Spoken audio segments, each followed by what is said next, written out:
and a lifetime of happiness. Here is your host, Tom Dutta, the Quiet Warrior. Hey, everybody. Tom Dutta, like Butta, the Quiet Warrior. How you doing? So many things are happening on the Quiet Warrior show, where the studio is booked out every week for the next 3 months. My goodness. I got to thank you, because it's because of what you do, coming and listening to our great guests. We do storytelling here. What are we doing? We're live streaming. That's next generation of podcasting. Today we're on LinkedIn, Facebook, YouTube, X, formerly Twitter, and Rumble.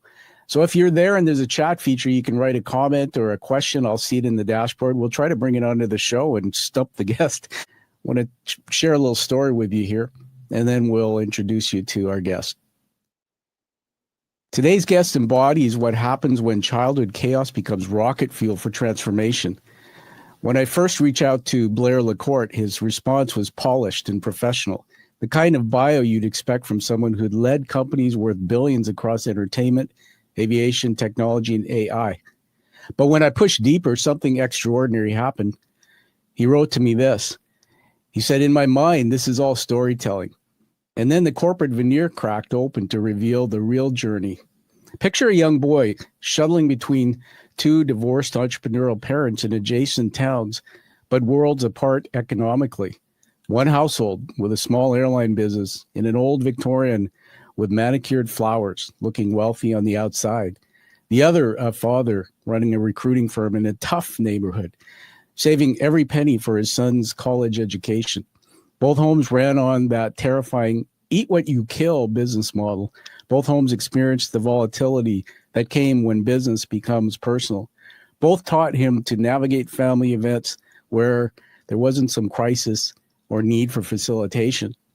This child, who never wanted to be an entrepreneur, would go on to oversee a $1.5 billion IPO, train as a Virgin Galactic astronaut, and become vice chairman of the world's leading longevity research organization. But here's what makes his story worth the Quiet Warrior show appearance. At the height of his success, his marriage collapsed, echoing the very pattern he had spent his life trying to escape. Despite giving his wife all the money anyone could need, quote, he watched as alcohol and self-destruction threatened not just his happiness, but his child's safety. So this titan of industry did something remarkable. He stepped away for it all. Stepped off the track, as he puts it, to protect his kids for 10 years. Only then, after rebuilding from emotional devastation, did he find the space to appreciate and take care of myself and discover that the skills he'd been using to help business teams succeed could finally be applied to his own life without pressure. Today, Blair LaCorte mentors over 40 global CEOs, invests in transformative companies, and approaches the last third of life with a mission to help others grow and achieve peace, happiness, faster than he did. And as he wrote to me, it's not a zero-sum game. So prepare for a conversation that moves from boardrooms to broken hearts, from childhood wounds to cosmic perspectives, from business strategy to the ultimate question. What happens when we finally release the white-knuckle grip on survival and live for something greater? Ladies and gentlemen, welcome, Blair LaCorte. Hey, thanks for having me. And wow, you took my breath away there. You know, it's when you say it out loud, it sounds very dramatic. But I appreciate. I was just going to say, and man, you know, this is storytelling, and I'm just listening to your voice there and the inflection in you, and you're a guy with emotion. I was going to make fun of it and say, how was it like to sit there listening to you for 3 minutes? Well, you know, enough about me. What do you think about me, right? You know, exactly. Hey, Blair, do you want to go into Plato's Garden and have some fun today? I would love to, as long as we're not going to do the allegory of the cave, the shadow of the shadow. I have that book. I tried reading it. Man, is it ever dry. All right, stand by, everybody. Let's just put something on the screen here, and then we're going to get going into Plato's Garden. What would it like to be telling stories in Plato's Garden? Well, here we are in Plato's Garden, and for those of you who are watching the screen, you'll see this. On the audio, you'll hear me. Plato was an Athenian philosopher during the classical period in ancient Greece, founder of Platonic's school of thought in the Academy, the first institution of higher learning in the Western world. So what we're going to be doing, Blair, is we're going to be not talking heads today, but we're going to look at the influences of context of your life, man. We're going to look at three areas. One is macro. What was happening in the world around Blair when he created his public works? Maybe mezzo, what was happening in the sector where you do your work. And my favorite is micro. What was going on with you, the dude, Blair LaCorte? So let me take that off the screen and get us going. I'm going to position this and then we'll start talking. You've described your journey as having distinct phases, seeking safety, helping others, saying yes to opportunity. You've said business is just a sport we play. What were the family dynamics and all that stuff? We're really curious. So I'll put this out there. Let's riff on it. We'll say this is in micro. You grew up between two households with entrepreneurial parents, seeing both the public sector and private chaos. How did straddling those two economic worlds shape your understanding of what business really is? Sure. And I'm not sure I really realized this until later in life as I tried to dissect why I made the decisions that I did and, maybe who were the influence in it. But, when you're in the fight, I don't think you think about yourself from the outside and think about the unfairness or the great things that are happening to you. I do think, however, that growing up with entrepreneurs, I was acutely aware of not having money or being dependent on getting the next, kill for the rent, did limit your ability to take risk. And I think that some ways becomes a weird dichotomy with entrepreneurs because entrepreneurs by definition are taking risks. But what I've seen is the best entrepreneurs in the world have this ability to pivot back and forth between what I'll call quick start, risk taking, being innovative, being able to pivot, being resilient to failure. But at the same time, you have to be a fact finder because if you're not, you don't know how close you are to the edge, or you don't actually pay attention to what you really need to do, you go out of business. In fact, there's a statistic that in the US, at least 1 out of 1 million companies that get started from zero ever get to $10 million for over 5 years. So it is not that we have a lot of small startups, but to bring it over the edge, it takes a lot of discipline. Yeah, those statistics are staggering. And I wonder when you layer in COVID and that whole experience that shifted the world to having to digitize, and I wonder what happened even during that time. I was thinking about your childhood. I was reading some of the stuff that you wrote. I watched a couple of your interviews too. I made a note here. Wife was a psychotherapist. I think that's true. My current wife is a psychotherapist. Okay. Yes. So it's. So I have something here I just want to throw out. I'm going to throw some things at you, curveballs. So you said start with you believing you love yourself and can be loved by someone else. This is an unconscious belief. It's big. What do you mean by that? Yeah, I think it's going to be intuitive when I say it, but it is one of the most difficult things that we face as humans. Is we're designed for two things. We're designed for survival and we're designed for love. So when you look at the way your brain processes information, we process information every 7 seconds. We basically take in 11 to 17 million bits of information every second, and we process about 100 to 150 bits of that, right? So in essence, our brain is taking down the amount of information we come in either for survival or for confirmation bias or to rerun patterns that we think are successful. And, the idea around safety is predominant. It's predominant around both how you get to survive, but also how you find someone that actually loves you. And 80% of what we do every day is in our unconscious because we're spending 100 to 150 bits on this whole idea of what we're consciously thinking about. And so what I was surprised when I really got into it, I partnered up with Jim Doty, who wrote Into the Magic Shop, and he was partners with the Dalai Lama runs the Compassion Center in Stanford. And so he was a neurosurgeon before he became a philosopher. And we spent a lot of time thinking about what makes us feel safe. And the reality is that a lot of people can actually find people that they think love them. And they can also unconsciously say to themselves, well, I think that they will help me. And I've seen, evidence of that. The problem is if you really haven't learned how to love yourself or deal with your subconscious traumas, then subconsciously you still don't believe it. And so the real winner in life is someone who can accept compassion. But in order to accept compassion, you have to believe that you deserve it. And because we can't see it, a lot of times we ignore that, dealing with our subconscious insecurities really becomes the key to us unlocking our relationships with others. Yeah, that's so deep. You sent me on a journey in my mind, man. So I'm just going to throw some things back that you evoked in me. This word safety is a big deal for me. And those who know my story, so I come from I hope I don't like the word broken, but my father was a military commanding officer in the British Army and then Canadian Forces when we came here. So I was born on a military base. My parents are from Fiji. My dad passed away in 2018. I miss him a lot. Yeah, sorry for your loss. Yeah. Thanks, man. But he became addicted quickly to alcohol and became chronically, and he was violent. And so our home got torn apart. And about age 12, he left. And everything that you can think of that comes with the raging alcoholic, physical, mental, I experienced that as a kid. It wasn't until later when I went into leadership and I became a CEO quite early in my career that I started having difficulty in relationships.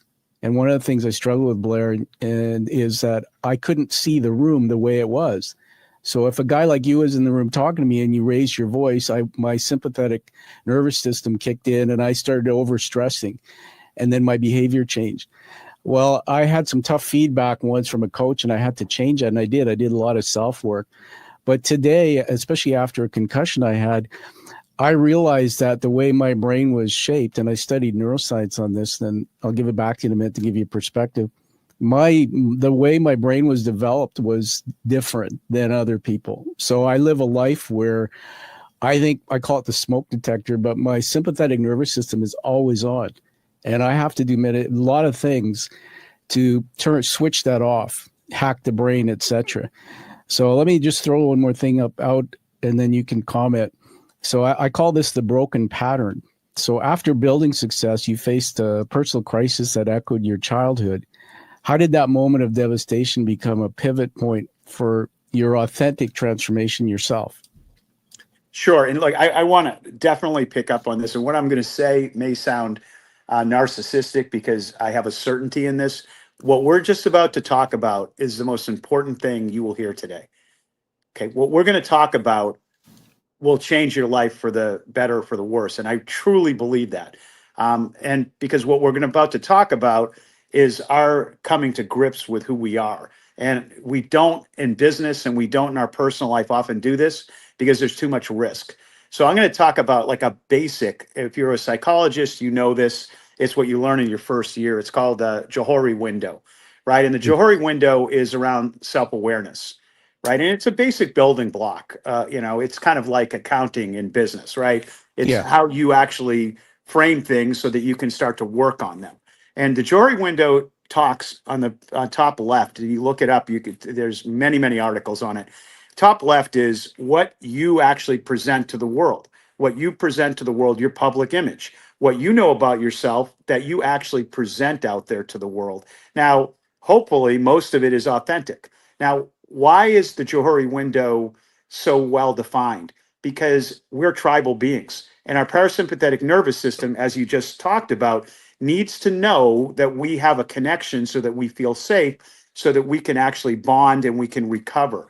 So there is the public image. Now, when you actually expand the Johari window, it's how you actually grow as a human being. If you push down and you say to the bottom left-hand box, you say, what haven't I told you that I'm going to tell you about myself so I feel like there's a continuity so that you can understand me? And that's called vulnerability. Yeah. Okay. Now, we can't be vulnerable about everything with everybody because they can't actually take that in. So we have to decide. If you look at the old classic study, Dunbar's number, which is you can connect to about 150 people emotionally at any given time in your life. Now, I don't think that that's linear. I actually think it's geometric if you work on it. And as you said, you reframe about how you do it. But that's vulnerability. So how can you know that they love you if they don't know you? And that's why earlier on we said, look, maybe I believe you're empathetic to me. Maybe I believe you're compassionate to me, but you don't know me. And that's what your subconscious is saying over and over again. Now, there's another vector when you go to the top right hand box, which means that someone will come to you and they'll be vulnerable and they'll tell you something about yourself that you didn't think about or you didn't believe. And that's your blind spot. Yeah. Those are the two vectors that you have to work on to be able to actually grow. Now, think about what those two vectors have in common. One is vulnerability, which means you have to connect with someone. And the other is someone coming to you and humbling you with what you don't know about yourself, which means you have to have connection and someone has to come to you. So some of us are introverts, some of us are extroverts, but it is absolutely universal that we need some level of connection with someone to actually be who we are and to die a fulfilled person. An introvert may only need one dyadic relationship at any given time. An extrovert may need more, but we need to learn how to connect.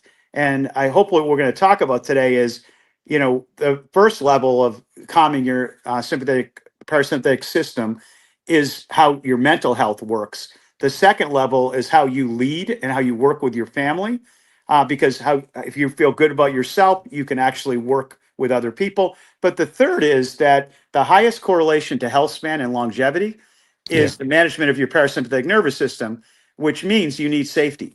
So the three most important things in your life all have to do with how you manage your parasympathetic nervous system.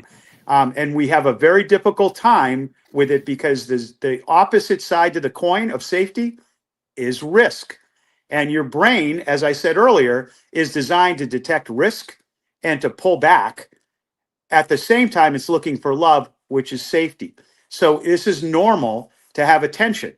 Cognitive dissonance creates flow, creates neurons, creates an ability for you to learn. So we were designed for this cognitive dissonance, but we tend to react through our amygdala much faster to fear than through our executive function, which is looking for logical ways to find love.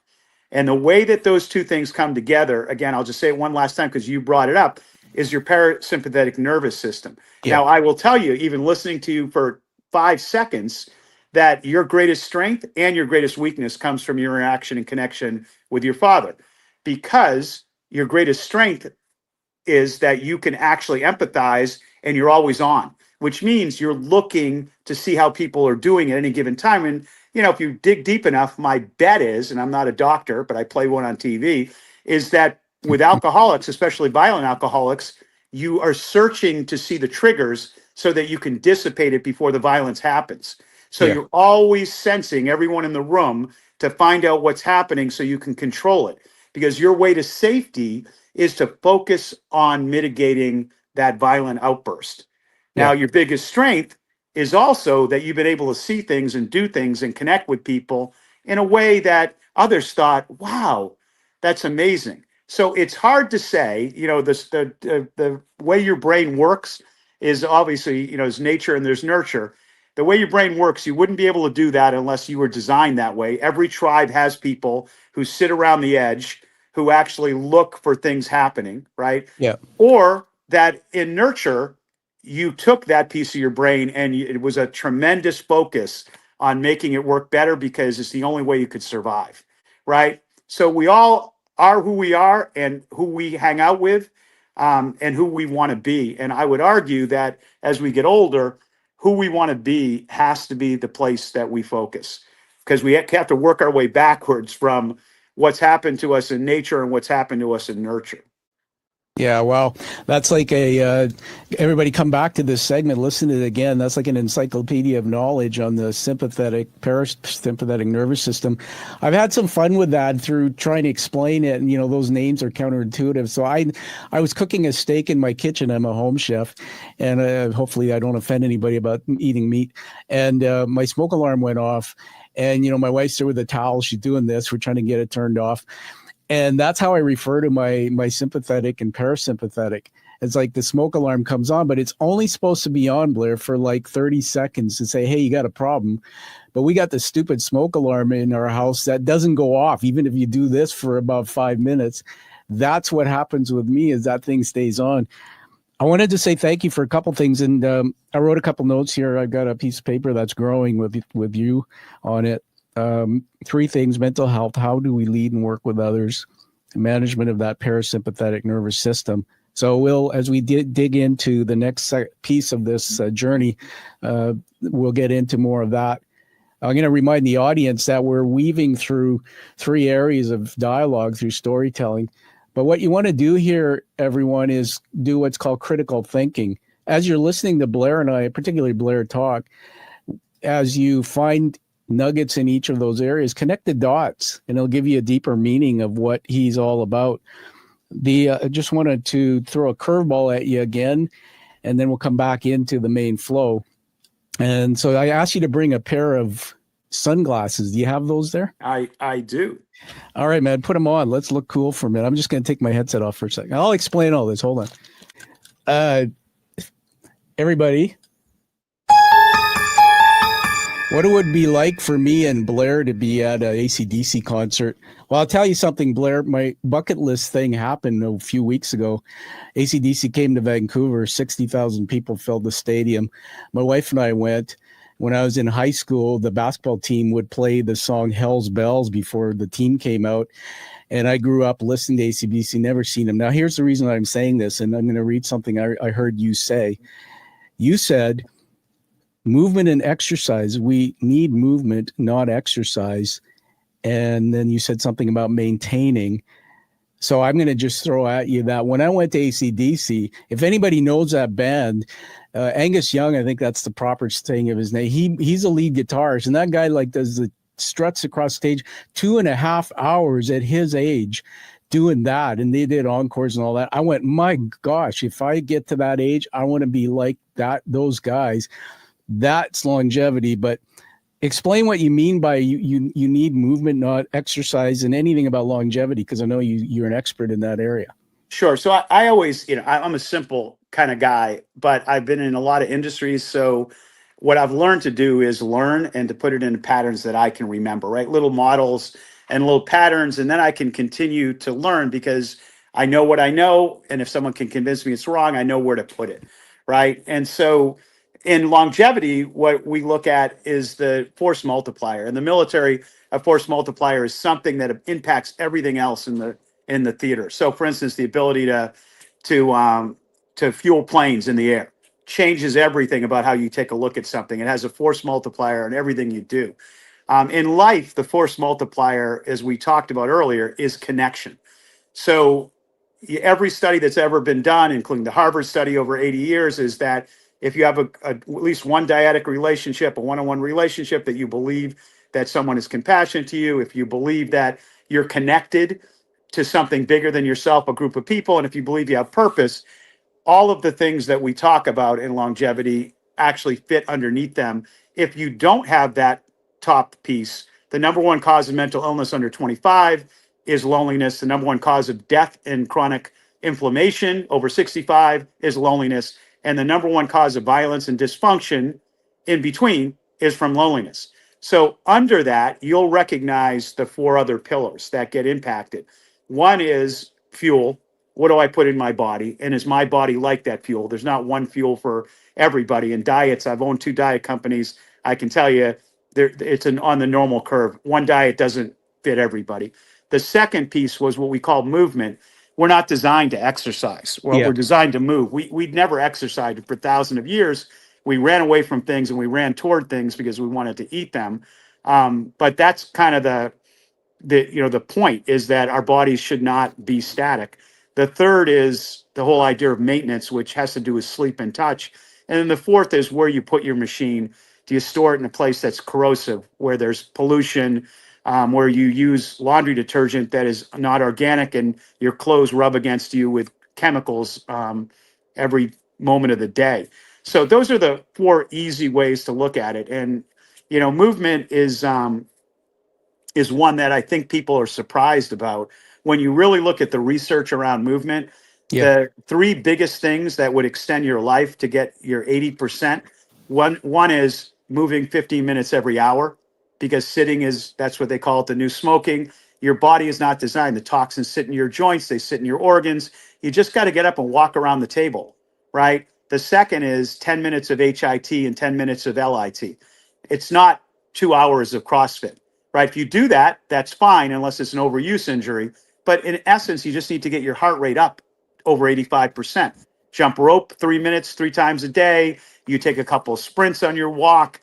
If you do not get your heart rate up over 85%, can you imagine a machine that every day sits there and runs in the middle, but Yeah. never gets tested up?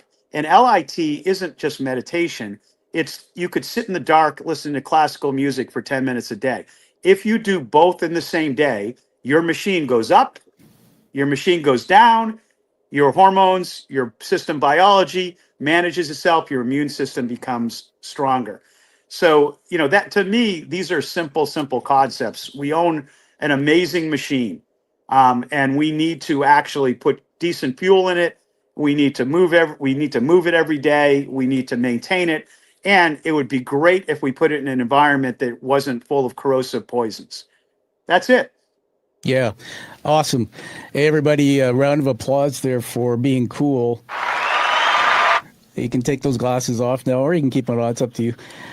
A little known fact, I told Blair as we were in the green room that many of the followers know, but some don't, that I had a concussion years ago, and so I have light sensitivity. You'll see me wearing those sunglasses.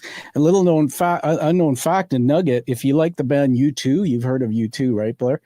The lead singer Bono was just with Bono last month. Wow, well, you got to share something about that. But he wears tinted glasses, and when I was struggling with light, he's had glaucoma for 20 years or so. I found this out through research, and photophobia or light sensitivity is a side effect of glaucoma. Mine's actually from falling on my head as a concussion. The first concert I ever went to in the Boston Garden, for those of you on the East Coast, the old Boston Garden, which was quite, it looked like it was built in the 1820s. And I was in the third balcony on the very, very, very top, and I'll never forget it. But the reason I'm never going to forget it is because when you take a look at the way music works, there's three things that throughout geography, time, and culture have been extremely consistent around humans that light up both sides of our brain, which means that we will remember it, or we will learn from it, or it will impact the growth of our brain. One is music or singing.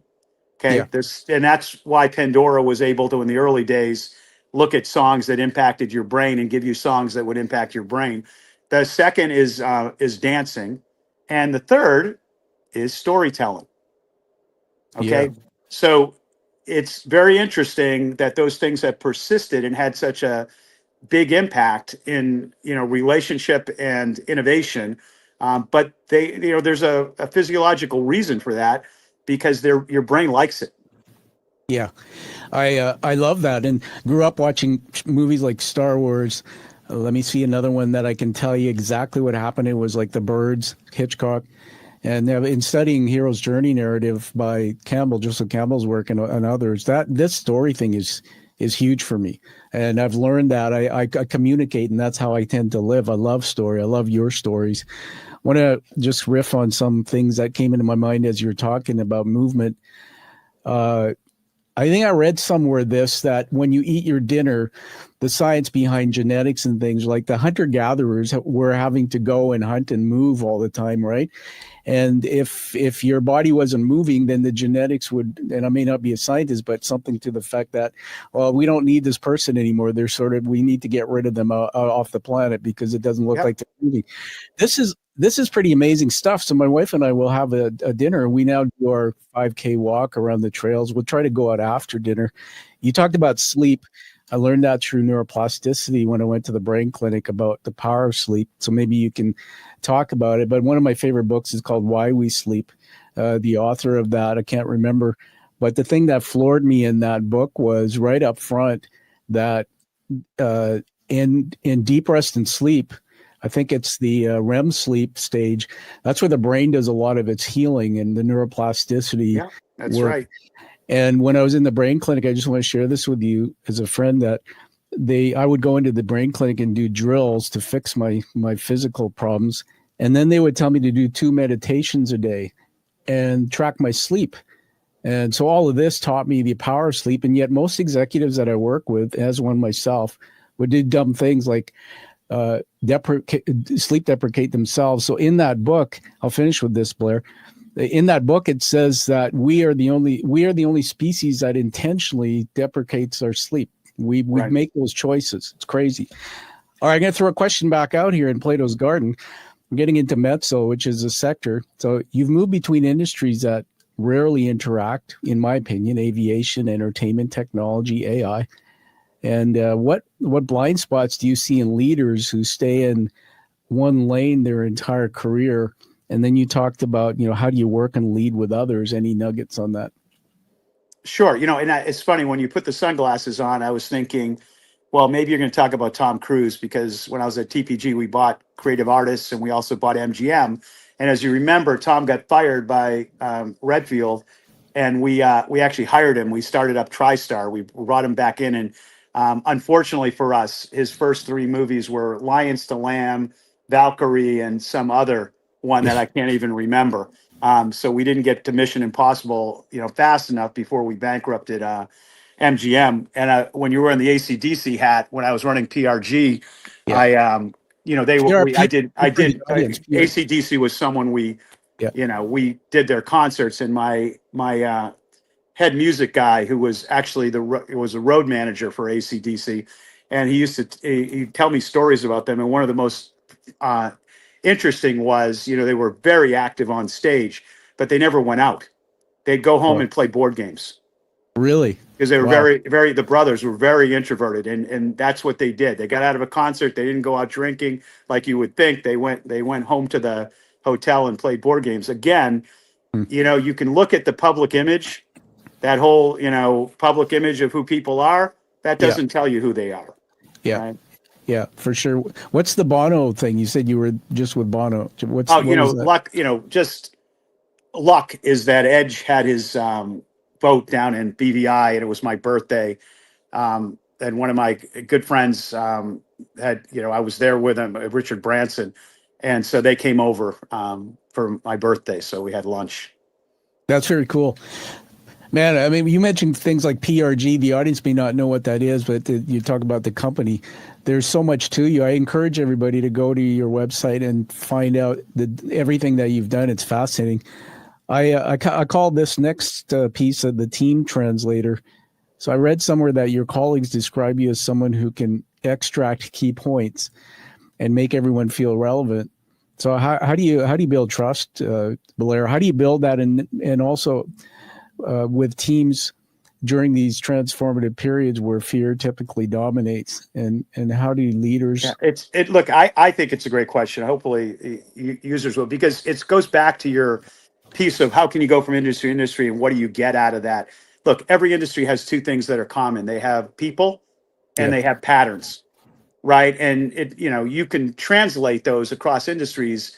You go from tunnel vision, which is doing the same thing and knowing how to do it, knowing all the people, and your neurons are, we're designed to go from complexity to simplicity, the ability to do it faster and faster and faster. And when you're in one industry, you become an expert. But when change happens and volatility happens, it's difficult, because you find the innovator's dilemma. You see the risk in changing, because what has worked in the past, if you change it up, you may destroy the whole company. The ability to move from industry to industry makes you more comfortable that volatility and change happen, and that those are the moments of innovation. Innovation doesn't happen when an industry is on a steady state doing well, because the major players make sure it doesn't happen. because they're making money. It's not a conspiracy theory. I mean, why would you want volatility? Bill Gates once said to me early in my career, he said, look, when Microsoft was trying to work its way up, we were the guerrilla force. But he said, I asked him, why are we doing this standard committee? Dude, you're an innovator. You're a radical. He goes, once you're in power, you put a lot of standards committees in place because you want to make it tougher for the other people to do the same thing you just did. Right. Wow. So this is what we do as humans. We go from complexity to simplicity, and we look at the patterns of business, and we have to find a way when volatility is happening to take advantage of it. One of the things I found early on with investing is that the best time to invest is when an industry is, at its worst, right? Because you're putting money in at the bottom and there's going to be change. So you ride the cycle up, but you also have a chance to take over the lead position in the cycle. So, my big thing in life has been, and again, it sounds like I know what I'm talking about, or at least I'm pretending I know what I talk about. But I'm learning every day. At 63, I sometimes think to myself, I can't believe how much I still need to learn. But I realize that if I look at my career, and everyone has their own story, I've really focused on fixing companies that were broken, restructuring them, and then growth companies. But if you look at those, you think those are on the opposite end of the spectrum. These companies are really in trouble, and these companies are doing really well, and they're growing, right? The reality is that's not true. They're exactly the same company. When you go into a restructuring, you need to go back in the history and figure out why this has happened, and talk to everybody. You also need to figure out how to get rid of 60% of the people on your exec team, which is the statistic. You will get rid of them in the first 2 years because you need to change it up, right? Yeah. When you look at a growth company, you need to go back and figure out who they are, and then you'll get rid of 60% of the people, because the only reason you're there is because they can't figure out how to double again, right? You're trying to figure out how to manage that growth. And if the people that were there were doing it, they'd be in a steady state growth, and they wouldn't need someone to come in and do the change. So for me, I'm addicted to the change. And I think the reason is not that I'm the smartest in the world, but that I have a skill. Now, maybe that comes from having a violently, driven alcoholic stepfather. Maybe it is because I had 8 brothers and sisters. Maybe it's because I transitioned every week from different households. I feel very comfortable looking at volatility and change and trying to find the pattern that can calm me down enough to help people, right? I think And that's so fabulous. I integrate information.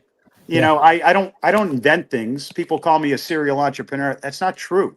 I've never started anything, right? I'm not a serial entrepreneur. I've worked with a lot of serial entrepreneurs, but the ugly fact about serial entrepreneurs, less than 10% of them ever have double hits. We like to say, oh, he's really smart, and he made this into a big company. They go to the next company and try to apply the same things that made them win in the company before, and they fail. 90% of entrepreneurs fail after they win, and they fail multiple times, and 50% of them lose everything. Right now, they're addicted to risk, and they're good at it. But you need both luck and skill to be an entrepreneur. And luck, what I would say, my dad would say, whether it be lucky or smart. What he meant was, if the market's going your way and you have good timing, you're not too early, you're not too late, and then you realize that you're smart enough to realize you're in it, and you double down and you work really hard, that's, luck was more important than skill. I know so many people who kill themselves, and they're really smart and good people, but they're not good at reading the market. They're always too early, or they're always too late. Fascinating. Everybody, we're here with Blair LaCorte. We're about 2/3 the way through the live stream today, and there's so much more to come. So many things. Every time you say something, it sends me on a journey. So I just want to reframe this. So what I just heard you say, you were talking, and then you talked about, you all of a sudden brought in there. So there was like this protagonist, and then there was like a great story evolving. Then there was enmity that came along. It's the alcoholic, it's the 8-step, all these things that just popped in. But then the arc changed, and there was this hope, and that's classic storytelling. And I could just feel oxytocin flooding my brain at that moment, because I'm looking at you, Blair, and going like, man, just because of those couple things you said, being vulnerable, which most leaders don't share, I look at you and I go, I'm like that guy. And so that's why I want to stay a while for the next third with you. And that's a skill that you're really humble, but you're a very smart guy. But everybody, I'm doing this for a reason, sharing this from my observation, because you brought out of me that I kind of like you now. And this is a teaching moment, I'm thinking, that what you just did there, everybody go back and watch it, because I think blind spots is just my own view. I believe blind spots of leaders are correlated to the performance of their companies. I really believe that. And you said something interesting about guys don't have two hits or something. Actually, I was working with a guy as his general manager on a contract, and he was an older fella, and he, from back way when with his childhood, I brought it out of him. He told me his dad treated him poorly. In other words, he did something like paint a picture, gave it to his dad. His dad said, "Don't waste your time, throw it away." And he had that stuck in his head. I think unfinished trauma, the brain tends to sometimes put things away, but some don't, thoughts stay. And we would be in meetings, and this guy would bat people over the head, and just all of a sudden things are going well, he'd create problems. Well, we found out that through his business, he'd failed twice by almost bankrupting himself, which I learned through my own mental health therapy is an unconscious pattern where you can actually be doing well, and you can have these blind spots and crap in your wiring. But it goes back to when I said this is the most important conversation that you and I are having. Yeah. This is the basis for everything is, okay, you've heard about vulnerability, and that's matching your, having enough trust so that people can see you and that they can love you for who you are. We've talked about blind spots, having people in your life who will tell you that you're full of it. You get drunk and you're mean and you need to deal with this, or every meeting you cause crisis. The bottom right-hand corner of that Johari window is this unconscious unknown. And that's where most of our stuff sits, and most of our good and most of our bad stuff sits. And so everyone has trauma. The only way we learn, we need stress. Humans without stress die. Okay, if you don't have stress on your body, like I said, get 10 minutes of HIT up, your body doesn't grow. If you don't build lean muscle mass after age 50, you die. Okay, so you need to rip muscle, which means you need to cause pain. We need stress, right, to grow, but we just don't need chronic stress. So you have to have the cycle of how you stress mentally and physically and how you rest mentally and physically. But the hard part is this unconscious unknown that we have sitting underneath us is all based on trauma, and some of it's constructive and some of it's destructive. I had a tough situation. Someone says to themselves, I had a tough situation when I was younger. I didn't realize it, but I'm driven by that. And that's the reason that I actually do what I do. I have the same, person could have a tough situation that is actually limiting to them because they're afraid. And they always shy away from this level of intimacy because they were burned. Now, both of them are who you are. And if you don't bring them to the surface, you don't have to change them. You have to bring them to the surface so that you can say to yourself, I'm doing this. Do I want to do it? Yeah. So if you don't marry your conscious with your unconscious, then you're at the whim of whatever happened to you and whatever caused trauma. Trauma is not bad. It's part of life. And in fact, what they'll tell you when you look at happiness is the people who have gone through trauma actually appreciate happiness. The people who actually got it easily, like winning the lottery, they always fail because they don't have an appreciation for what it is. So, we're very simple. But we're very complex in how we look at ourselves. We like to believe we're in more control than we are in, and we like to believe that we know everything about ourselves. And the fact is, I'm at 63. Every day I learn something, either from my kids or from my wife or from my friends or, from the guy at the grocery store. Yeah. There's a little applause for the guy at the grocery store. I got to just also bring attention to you again on the screen here, the amount of energy that's coming out of you. I'm going to riff back some things you said that made me think of some things. This thing about HIT, H-I-T, and movement, just because of you, I did this. And I want to ask the audience, listen, when you watch podcasts, everyone, what do you do with it? Do you just watch it and go on to the next one? Or do you intentionally take something that you learned and go apply it? So I listened to one of your podcasts you did before, and this HIT thing and movement came up. I have an inlet of body of water with trails where I do my trail walks. So I do a lot of movement, 5K a day. And in the middle is a field where the kids play soccer. So now I've implemented that where I cut off the trail to the field and I do for 10 minutes sprints back and forth, then back on the trail walking, just because of what you taught me about HIIT. That's very important. I love that a lot. I also want to just share with you that something about mental health. You know, I think anybody who's ever gone into therapy will understand a lot of what we're talking about here. It drives me crazy how in the corporate sector, particularly at the top, and I'm not plugging it, but I did a TED Talk called How Leaders Can Lift the Stigma of Mental Health.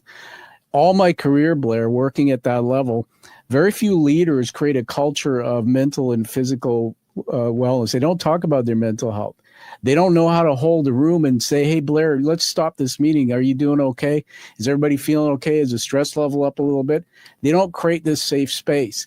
So I like a lot of what you're talking about. I think your comments, I call it weaponizing. My toxic childhood turned into something I weaponized, and that's what you're teaching us today.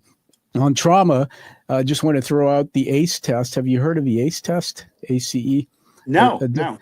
So dig it up because I just did it. Adult childhood experience. It's 10 questions. And I had a neuroscientist tell me before, it's not an easy test to do. And like my therapist just told her, I almost aced it. I got 9 out of 10. The higher the score, the more trauma you've experienced going back into your younger years. Sounds like the winner's curse. But I think that should be on every scorecard of every executive leader. Do the ACE test. Identify if you've had trauma, what is it? And then go and learn what you're teaching us in terms of how you can hack and power the brain. So amazing what you're teaching us. I want to talk about your mastermind model. You co-founded an elite mastermind where members collectively generate, I think I read, hundreds of millions in revenue. And what patterns of success and destruction have you observed through that being with them? And tell us what a mastermind is. I don't think most people know. Sure. And, it's a mastermind's just a tool, and it's a tool for connection and a tool for growth. But I do want to comment on what you said because I think it's very subtle, but I want to put a point on it. In business, we don't expand our Johari window because it's very inconvenient and sometimes it's negative, right? To share too much personally, right? Which is why it's important to have some people at work that you can talk, that you feel safe with, but also people outside of work that you can talk to, because there's always a new group of people coming up. And, you don't want to show weakness. That's what we say. And so in meetings, people don't want to show weakness. And when you say, hey, I'm going to take some time off because I need to spend time with my kids, it's considered a negative. But in reality, you taking care of yourself is the best thing you can do for a company. Yeah. So one of the reasons I probably have the style that I have is because I'm a hard charger and I push really hard. But if I don't signal that it's okay to be human, then people will try to mirror me, right? And if they try to mirror me, that's not good for me either, because they're going to actually be hard charging all the time. If you were a coach of an elite athlete and you basically ran him 24 hours a day and you never gave him rest and you never talked to him about how he's getting along with the other players, and you never gave him the space to evaluate why he's doing what he's doing, and for instance, session, why he feels the way he feels when he's doing something physical, that athlete would either burn out or would fail over time. Yet in business, we just assume it's a logical thing that we continue to push as hard as we possibly can, and that it's all about intellectual and it's all about winning. And that's just not true. So I just want to put a point on what you had said is that, stop and think to yourself. You don't have to show weakness and you don't have to be someone you're not. But if you don't signal it's okay to be human, you will end up in a business that isn't human. And those are usually not the businesses, unless you're in trading, that succeed over time. That's brilliant. Holding up a book here, Carl Rogers, Client-Centered Therapy. I don't think I mentioned to you, but I'm in the tail end of doing my doctorate degree with the university in London, and I'm critiquing my public work, but I'm doing a lot of reading through transdisciplinary work. And in here, he has a framework. He talks about listen, empathize, accept people with unconditional positive regard, and daring to be yourself. in psychotherapy, when I sit there with my counselor, they don't really say much. And that what they're trying to do is get you to share, right? What I learned from this framework is unless I talk to Blair or you, or I have somebody else, like I have to be with another. And you said it before, that mental health evolves through other people. And so when I'm talking to you, if you're just a talking head about all your accolades and how great you are and your successes, Blair, and I've said this to people who want to come on my show, I don't really care. I want to find something in something you said where my brain goes, he's just like me. There's something he said that triggers something inside me. He's real. And that's what you were telling us, and you do well. And I know but that's also what tribalism is. Yeah. Right. So if you really strip it away, we all want to be connected to someone who sees us, is like us, is safe, and it will make us a better person. And that's how simple it is. When you talk to people, one of my buddies who was Canadian was a University of Toronto, and he used to go and help people during hospice, help people pass away, a palliative care doctor. And after 1,000 people, he came back and he shared some of his research. And then I went out over the years and I've looked at a lot of research on what people talk about, not when they get hit by a bus and don't have time, but when they know they're going to die. And so if you were a business, you'd say, what's my strategy? What's my ultimate strategy? Well, if you're a human, your ultimate strategy is to exit. We're all going to die. Death is undefeated. Yeah. So wouldn't we look about where we want to be? What's our proper, what does our business look like at the very end? And so there were things that he found that were very common that I've found that everybody talks about the same things. One, obviously, is denial, right? Why me? What could have I done differently? Yeah. Why'd this happen to me? But once you get to acceptance, there's three things that tend to come up. One is, who loved me and who did I love? Okay, because again, all we're designed for is survival and love. The second was, did I even make a difference? Was anyone going to remember me? Why was I here? What was the point of this whole thing? But it turns out, at least in my mind, the third thing is the most haunting and it has the greatest impact on the first two, right? And that is, did I live an authentic life?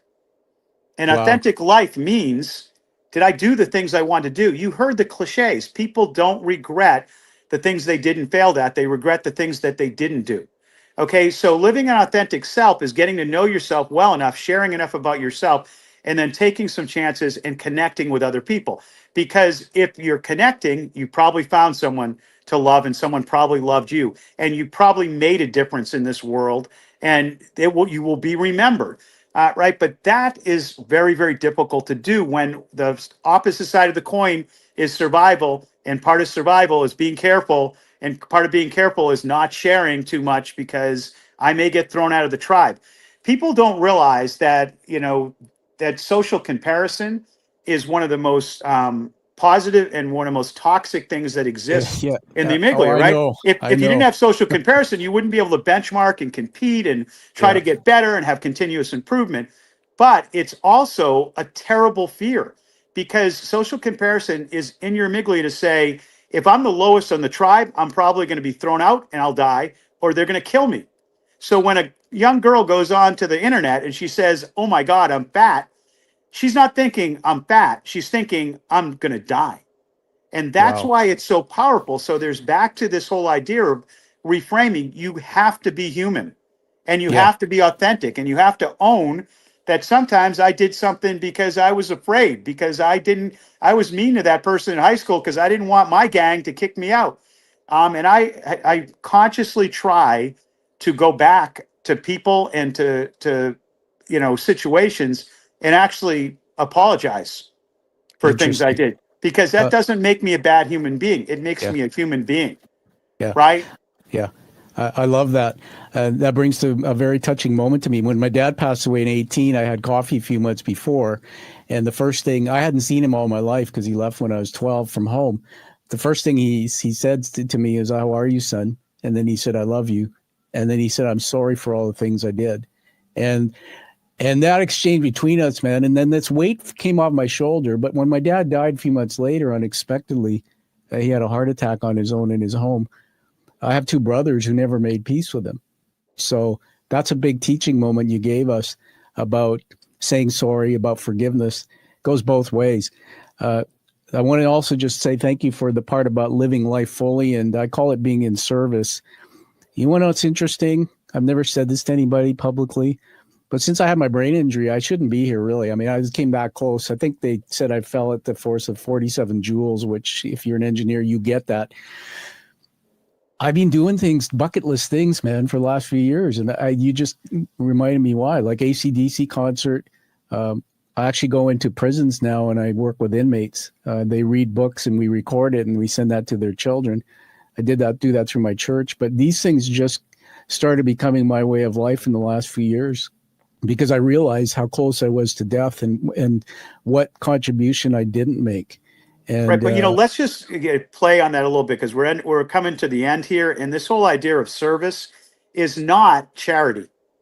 It's not charity because kindness actually gives you more back than you get. I know this sounds, oh my God, that sounds stupid. They're just trying to convince people to be nice. If you look at the brain chemicals that you get when you're kind to someone and they smile, even if they don't say thank you, that kindness actually comes back double in your brain chemicals, right? That's cool. It makes you feel more connected. So one of the experiments I try to do with my CEOs who are a little bit introverted is I say, listen, walk down the street and I want you to smile at people. Because again, this is about your brain. When you look someone in the eyes, it's an act of aggression in the animal world. So if you're walking down the street and you see someone and you realize you don't know them, you look down. You can't stop yourself from looking down. I want you to keep looking at them, and I want you to smile, or I want you to say hello. And 50% of the people will actually react in a positive way. If you do that 10 times a day, you will reprogram your brain that the world is a much safer place, and you'll reprogram their brains that the world is a much safer place. There's an old Mormon commercial where someone holds the door open for someone, and then if someone says hi to someone else, and then that person actually picks up something someone dropped. That is reality. That is the energy of the world. And again, we're not going to stop trying to be safe because it's built into us. But our ability to open ourselves up just a little bit to be kind, like you're doing, that is changing the world. It's not just changing you. It's not just changing them. It's changing their children. And I can tell you that the world is not changed by the leaders of this world, right? It is changed by one person impacting two people, impacting four people. That's the way we get this to be a better world. And, I'm very passionate about it that, if I could have, my dad used to do random acts of kindness every week and we would meet on Fridays when I went to see him and we'd say, what did we do? Yeah. And it changed my life because no one needed to know except the two of us needed to talk about it. Right. Yeah. That's awesome. I think I heard someone say once, it's what you're remembered for what you do in private, not in public. It's these random acts of kindness. Very, very cool. Thanks for sharing that part about what the brain gives back to one. I wrote that down as a nugget. I didn't realize that. So that's amazing. I got one more question for you, and then we'll move to just acknowledging you a couple things here. So everyone, we've gone through the three areas of the story. We're now at, I call this global maybe, and maybe the bigger picture as we end. So let's see what I'm going to, you're training to be an astronaut with Virgin Galactic. I think that's true. And obviously through that, you might seek wisdom, or you might find something that's not here on Earth. This question is called the book unwritten. If you were to write the definitive guide to business transformation based on your unique journey, what would you title it? Or, what would be one truth in that book you want to share? Well, President Clinton had this famous quote, which would say, it's the economy, stupid. And it is, in the bigger sense, politics is all about how people feel about where they are and where they're going. I would say business is, the reality is it's all about the people, stupid. And I'm not being, Pollyannish and saying, oh my God, we need to hug each other. I'm telling you that, and you said this earlier, business is just a sport. It's just a sport. 50% of the people wake up every day and have zero choices in their life. They live for at subsistence level. Another 30% of the people in this world today actually get up every day and they live paycheck to paycheck, and they can't take any risks and they can't make a lot of decisions. They're just living and trying to survive through it. Mm-hmm. And even of the 20% of us that have some capability, I would argue that 90% of that 20% don't take advantage of it, right? Don't have gratitude and say to themselves, you know what? I have the ability to make choices and to have impact. And business is just a sport. I know Yeah. that we get paid to do it just like professional athletes. And I know if we're successful, we get fame. But I've also spent a lot of time with some of the most successful people in the world. And you know what? If they didn't actually take care of themselves and build relationships, they're miserable.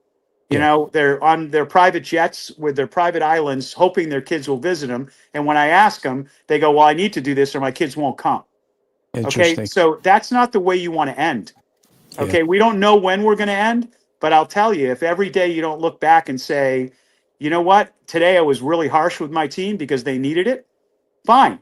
Tomorrow you may, be a little bit different, but you have to connect with the people because that's all you have. Now, again, people will come back and say there are some certain things that are on the 1% level that I'm a trader and I'm doing that. It's true, right? But for the most part, all of us live in a world where how we relate to everybody else makes a difference. That's awesome. So that book title might be Business is Just a Sport. I love everything you said. I'm going to put another camera on the screen as we move to the last piece and wrap up here. Actually, I was just curious, like you talk about some of these celebrity status people, or they call them celebrities that you've met. Did those connections and relationships happen as a result of you creating your platform like Masterminds or the companies you work for where you were able to find those people or they saw value in, like, because the average person doesn't always get to meet some of those type of people. Look, I think that I have an old saying that relevancy rules, which is meet people because you're relevant to them. Now, sometimes you meet people because they're in the business, and Bono, needed his concert done, and we designed the concert. And when Spider-Man was struggling, we went and helped him fix it. That's relevancy, right? It's business Yeah, relevancy. I see. But after you're relevant to someone and you actually get to meet them, you have to decide whether there's something more. And then that's where real relationship starts. Relevancy isn't bad. It's just a way that we work with each other to get things done. And it's, sometimes it lasts, sometimes it doesn't. But what I've found is I pick the people that, whether they're a celebrity or not a celebrity, that bring me joy. And I try to maintain that relationship. Sometimes it's harder with people who are celebrities because they have too many people trying to get their attention. There's too many people who make money off them, and there's too many people that find joy That's right. in this transitory thing that they think is fame. But the people that that maybe live in that world that I still hang out with, they don't hang out with me because I'm a celebrity, Yeah. and I don't hang out with them because they're a celebrity. You hang out because they make you feel like a human being. No, that's a breakthrough for me. I'll hang out with you any day, man. I mean, the connection that we've made here. I don't like fake people. And interesting, Bono. I got somebody told me to listen to his audiobook. I can't remember the title, but it was just out, and he actually narrates it. But he has his guitar, he plays a bit and sings through it. It's a story of his life, which I did not know. And that guy's life is like yours. It's fascinating. Last thing I want to do here is acknowledge with you with 4 words. So they're on my paper here. I write them down unscripted. They just come out of me as I listen to you. The first one is wisdom, difference between time and knowledge, wisdom. 2 is passionate. You got to watch yourself back. You probably know this, but you're humble. Holy crap. Passion all over you, which drives me. 3 is maven. If anybody knows the book Outliers, right. If you meet somebody who's a connector and a maven, those 2 together, these are powerful people. Well, I believe you're a connector. Maven is, if you want to find out about this topic, the things that you've talked about, you're the guy. And then 4, it's resilient. I think your life and your story, and you're teaching us how to be resilient with our own lives. So thank you. And now we're going to give you an award. Did you know you're going to get an award today?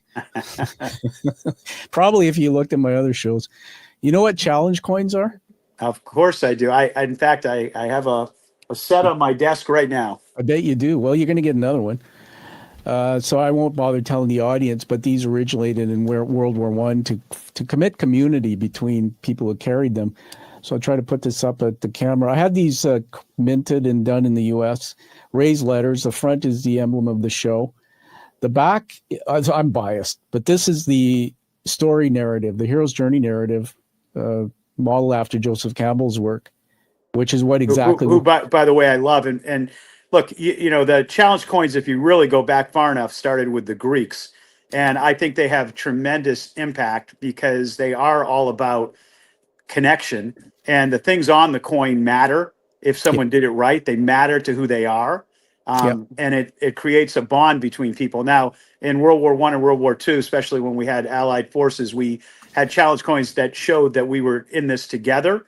yeah, But when you talk to someone, I was just with a couple of my, you know, friends from SEAL Team 6, and when you talk about someone who really actually gives challenge coins because they matter, it's a ritual. So yeah. thank you. I take that as a very positive, and I smile the fact. It does not surprise me that you see the ceremony and the passion and the meaning Yeah. in giving That's, something of yourself to someone else. yeah. Well, congratulations, man, for being inducted into the Quiet Warrior community. We're in 19 countries with the platform here, and there's just just a percentage of these that are floating around out there. As I give this back to you to finish, uh, I will throw this out comment where we can get a hold of you, find out more about your work, and then tell us this: what message are you still afraid to deliver to the world that might be your most important one as you leave us today? Yeah, you know, well, listen, you can get a hold of us at, you know, a PPE Mastermind if you're interested in coaching, and there are videos all up there are free, and you'll get to see. I bring my friends in to speak, and every time we have a session, I am humbled by the wisdom.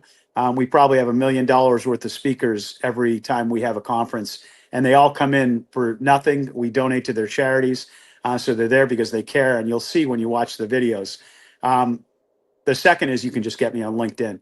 Um, and I think that, you know, the message that I don't know if I'm afraid to deliver, but I think has to be delivered by more people is that, you know, it is really up to us, and this whole idea of impact someone positively every day. And that's the way culture changes.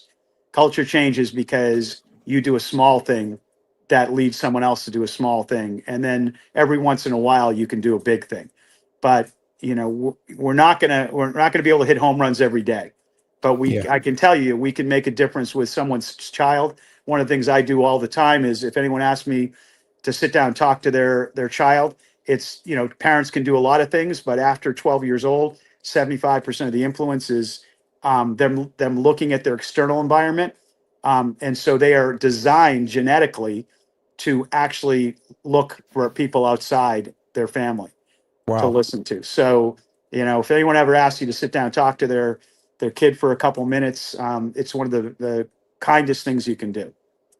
Oh, that's a fantastic idea. Well, everybody, find that true purpose like you hear from Blair. Live the life that you deserve and desire. And Blair, it's been a fabulous time. We'll have you back again. Thank you for being here. No, listen, thanks for having me. And I, you know, really enjoyed our conversations. Fantastic. And everyone, we'll see you next time on the Quiet Warrior Show. I'm Tom Dutta. Thank you for listening to the Quiet Warrior Show. Create is a motive-based leadership development firm. www.kreat.ca